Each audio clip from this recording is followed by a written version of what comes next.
What are you waiting for? I mean, you know, I have other things to do. I'm not going to be here all my life. I mean, you know, I may only be here another 5 years. After 5 years, you know, I may go back to waiting tables. You don't know what I mean, who knows? Being a waiter for a long time is very humbling. But I could live with myself if I didn't have a family, because that's where the pressure comes from. You know what it's like when you're not successful and your mother tells you about somebody who is? Did you know that Jack's son just sold his business for $90 million? See, I didn't know that. But I'm glad she told me, because otherwise I wouldn't feel like shit.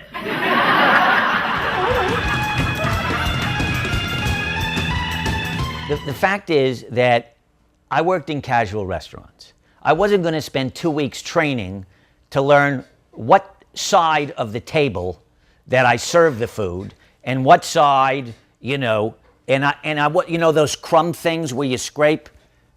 I'd rather put a fork in my eye. Do you know what I'm saying? No. Okay, so my whole thing was charm. So I'm at work one day.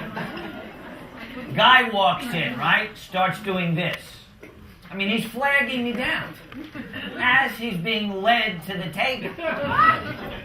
So I walked over and he says to me, "I'm in a hurry." I said, "So go." I wasn't one of these negligent waiters who, you know, they come to the table and the next time you see them is at the end of the meal and they go, "How was everything?" and they want their 20%. No, I was on top of it. It's just that, you know, they didn't know that I would much rather be lying down. I'm at work one day, I'm waiting on a man and a woman. He ordered. Then it was her turn.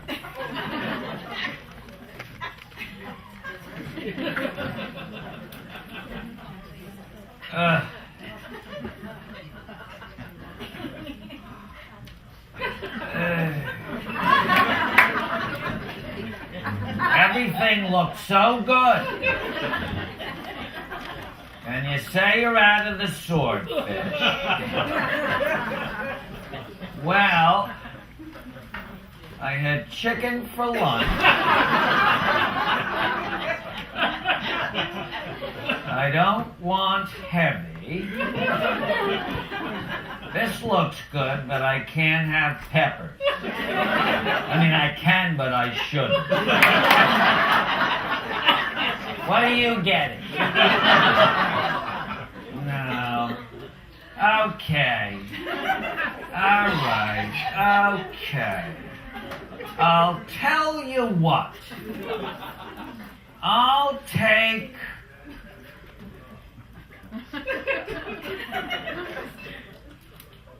Give me... Let me have between the duck and the lamb. Which would you get? The duck, huh? Not the lamb?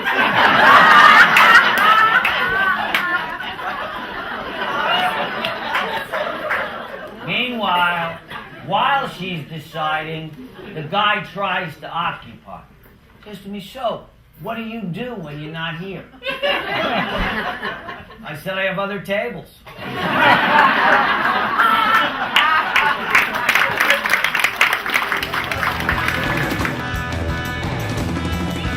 I once wrote a joke.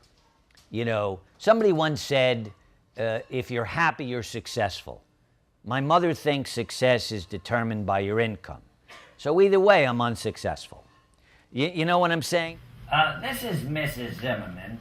My son Brad, the comedian from New York City, has a temporary crown that just fell out. It just needs to be glued back in. It'll take 15 minutes, that's all. We're celebrating a 90th birthday party tonight. I don't want him to be uncomfortable. I'd love to see him get a one-bedroom apartment. I have another son who couldn't make it. As long as he's happy, that's all I care about. Hopefully next year we could all be together. I'd love to take everybody on a cruise. My husband passed away about 7 years ago.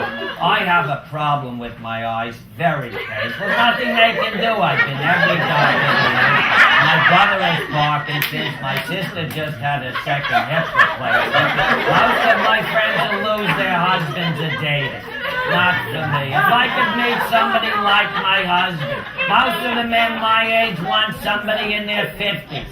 Somebody to take me dancing once in a while, that's all. You think you could fit him in?